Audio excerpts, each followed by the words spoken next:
As I have reviewed my memories of the growth and development of Mid-State Plastics, I have come to the conclusion that there really were three phases in the life of Mid-State Plastics.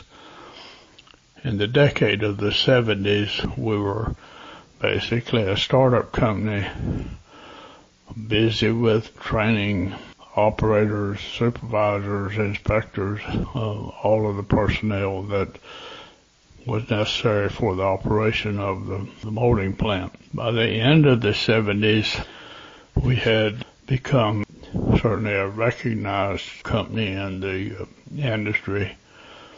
We had moved into a very nice new facility that was equipped with a Class 100,000 clean room. And we had built a book of customers that was pretty impressive.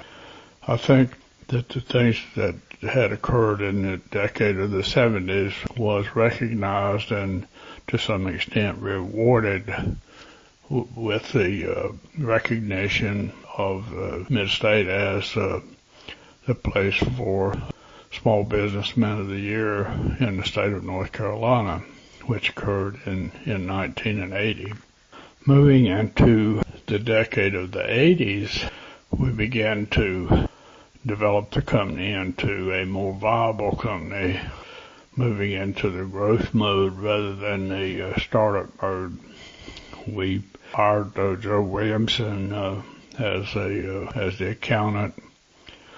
We moved Charles Needham from warehouse supervisor to someone who was doing purchasing and scheduling, and on the side, by the way, was answering first responder calls in the Seagrove area. We brought Linda Cagle on board to assume the duties of personnel officer, which gave Elizabeth Cox a lot more time to spend on customer service and sales to IBM. Lib was able to strengthen the organization of the customer service organization by hiring Sue Walker, Sue Simmons, Audrey Alexander, and ultimately Pat Coble to act as customer service contacts in each of the individual plants.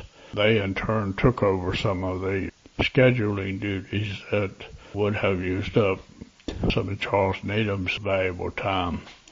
And that also gave the customer a better feeling about whether or not their needs were being recognized quickly by Mid-State. We built a tool room in Plant 1 and hired a tool engineer.